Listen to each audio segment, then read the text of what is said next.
Muito bem, queridos, voltamos aí para o nosso segundo bloco do encontro de hoje, tratando aí da parte que envolve agora os tributos e espécies tributárias. Estamos falando sobre taxa. Antes do intervalinho, eu falei para você sobre a questão que nem todo serviço público específico e divisível é custeado mediante taxa, e é uma verdade.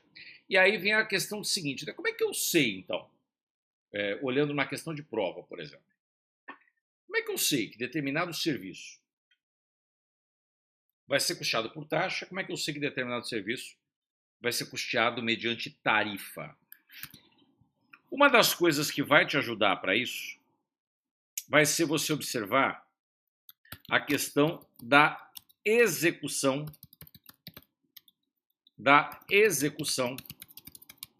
do serviço público. Quando a gente fala de execução do serviço, a execução do serviço ela pode ser de duas formas. Eu posso ter execução direta, quando esse serviço é executado por entes da própria administração pública direta, ou eu tenho a chamada execução indireta, quando eu tenho a execução tanto por entes da administração pública indireta ou particulares em colaboração. Bom, quando eu tenho a administração pública indireta, nos termos do Decreto-Lei 200 de 67, a administração pública indireta, você sabe que ela é formada pelas autarquias, pelas fundações, pelas empresas públicas e pelas sociedades de economia mista. Confere? E quando eu tenho os particulares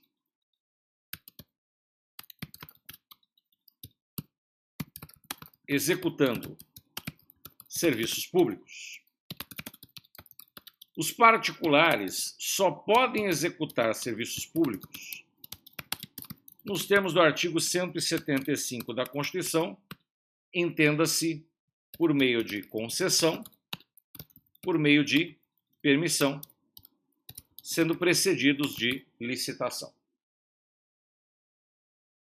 Ora, veja o seguinte, quando a execução do serviço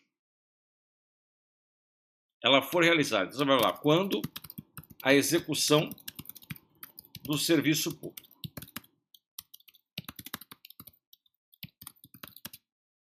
for realizada por pessoa jurídica de direito privado, o valor cobrado do usuário será em forma de tarifa. Então, se a execução se der mediante pessoa jurídica de direito privado, nesse caso, o valor a ser cobrado do usuário será através de tarifa. Então, eu vou criar para você aqui um quadro sinótico de serviço público. Veja.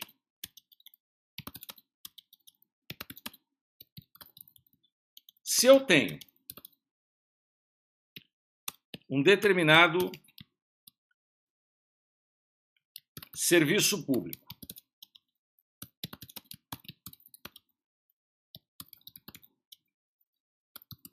geral, também chamado de uti universi, e indivisível,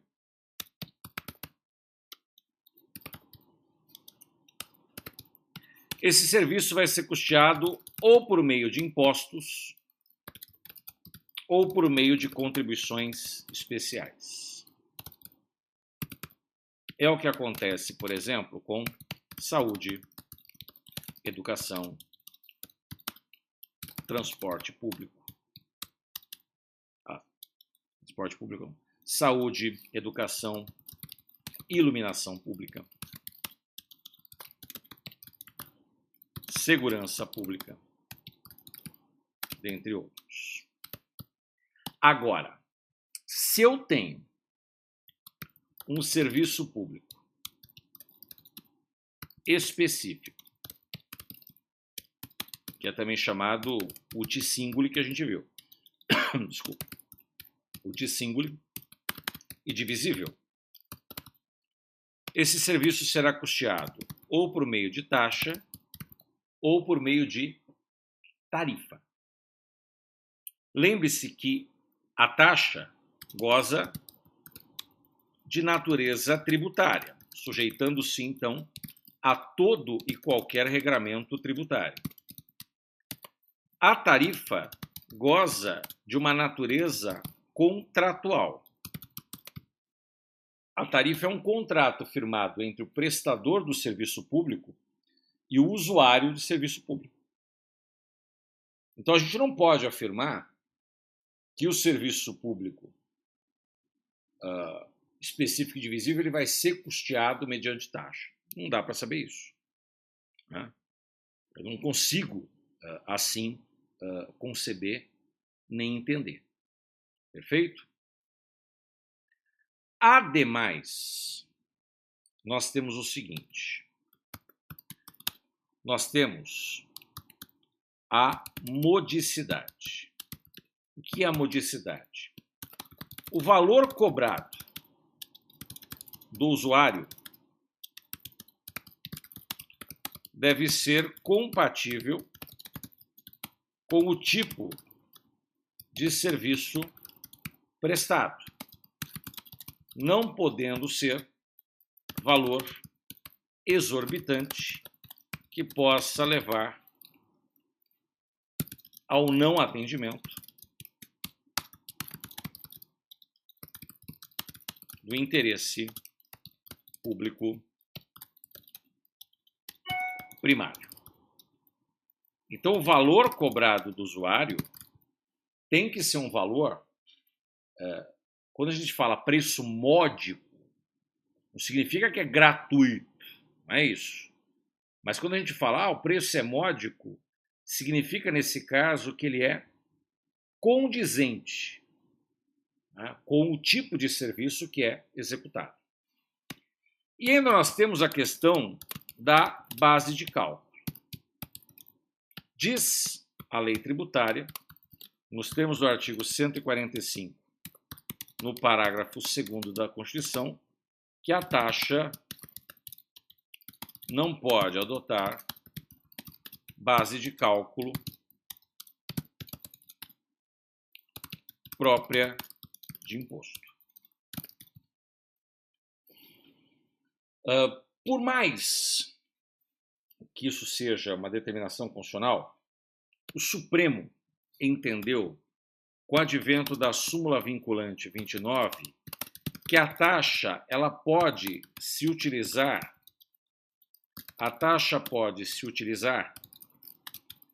de um ou mais elementos da base de cálculo do imposto, vedando-se integral identidade entre uma base e outra. O que ele quis dizer aqui? Existem determinadas situações, bases de cálculo de impostos, que são formadas por vários elementos. Eu vou te dar um exemplo típico disso. Se você pegar a base de cálculo de IPTU, é o valor venal do imóvel. Como é que se alcança, ou como é que se chega no valor venal do imóvel? O valor venal do imóvel é formado por vários elementos, não é um único elemento. Então você utiliza metro quadrado, uso, localização, edificação, cumprimento de função social da propriedade. Então observe que são vários elementos que compõem essa base.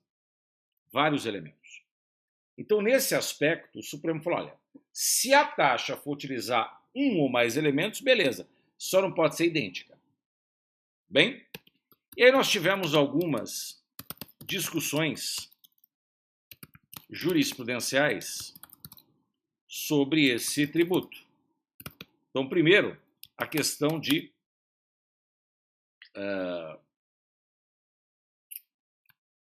taxa de matrícula em universidades públicas.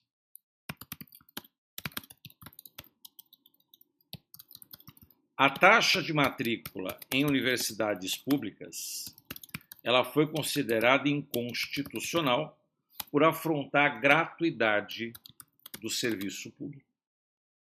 Bem, então, a súmula vinculante número 12. Foi criada uma taxa de coleta, remoção, tratamento e destinação de resíduos sólidos. Também é conhecida, a gente conhece ela como sendo a taxa de lixo. O Supremo Tribunal Federal editou a súmula vinculante 19, determinando pela constitucionalidade da taxa de lixo.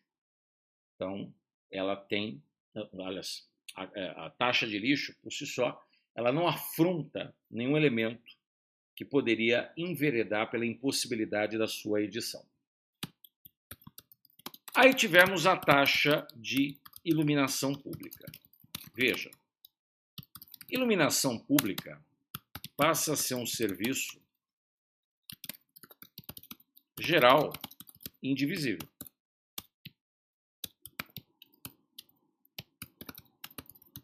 E, portanto,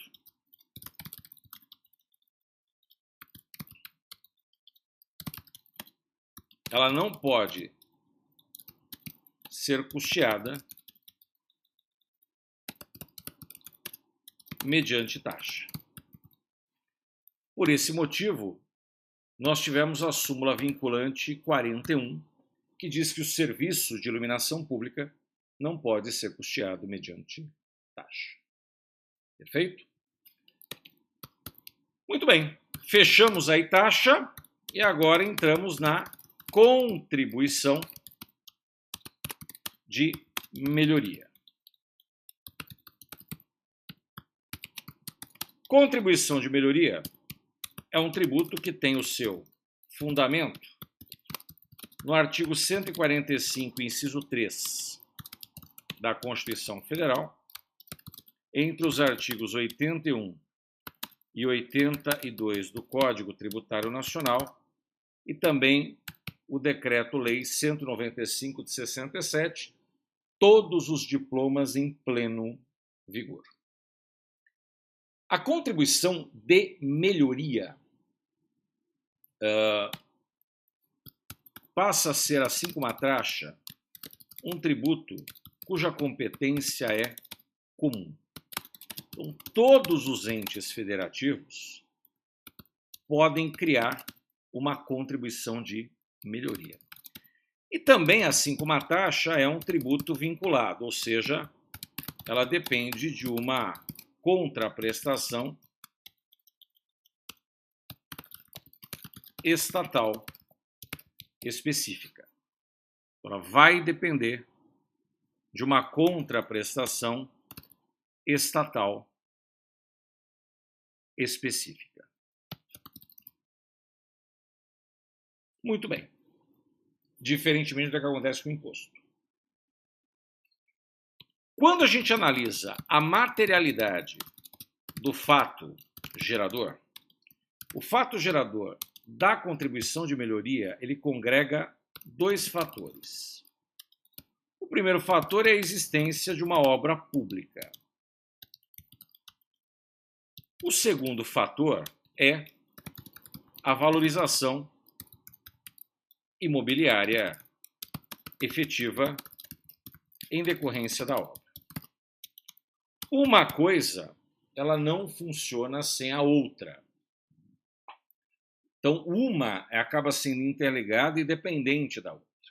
Então, não se pode, por exemplo, falar que tão somente a obra pública vai gerar contribuição de melhoria, né? Então, por exemplo, a construção de um presídio é uma obra pública, mas isso não significa que vai gerar contribuição de melhoria, visto que o presídio não vai gerar qualquer espécie de valorização. E também a valorização ela não se dá por qualquer espécie de obra.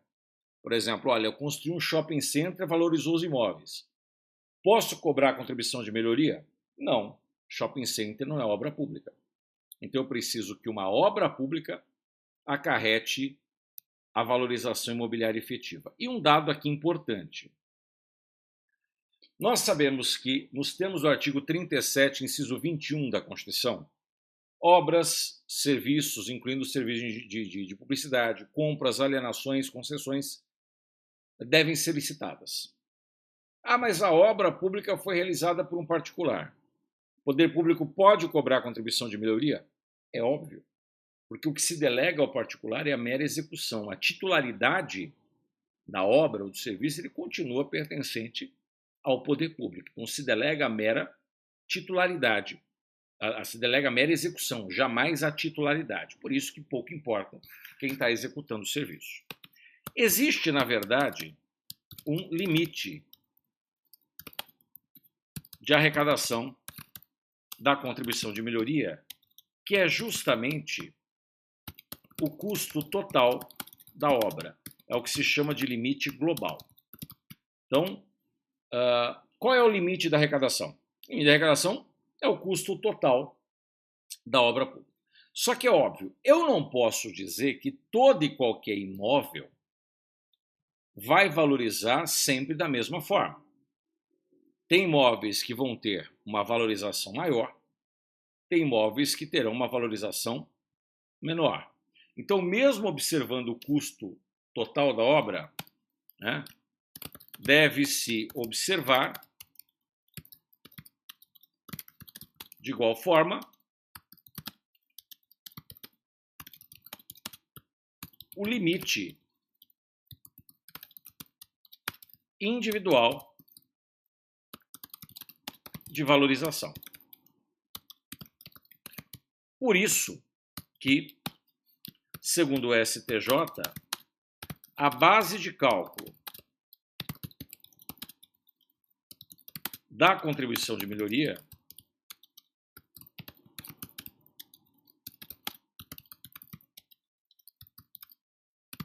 deve ser o valor, deve ser a diferença entre o valor venal do imóvel antes e após a realização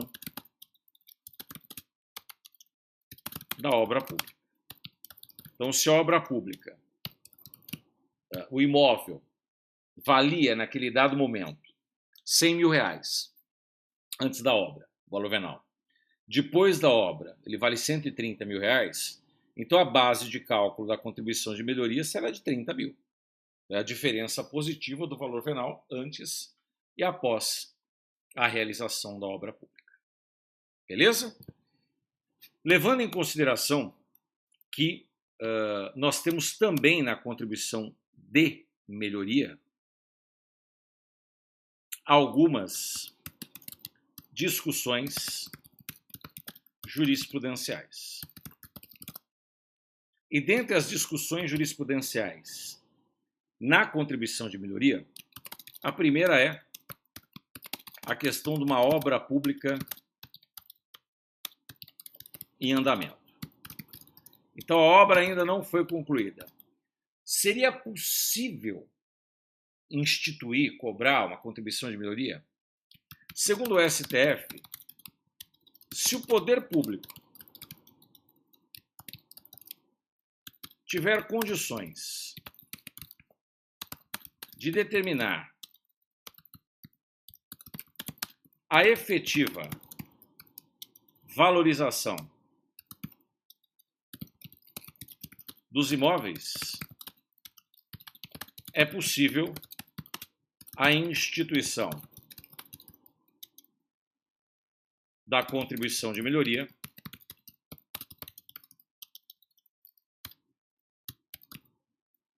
mesmo que a obra esteja em andamento.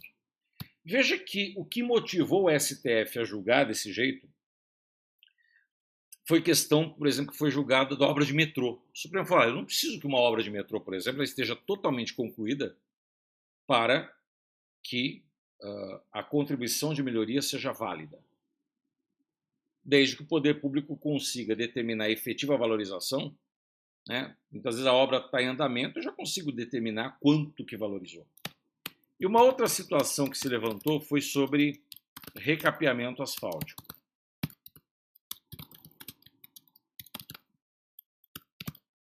Segundo o entendimento do STF, mera manutenção de obra pública é dever do Estado, não podendo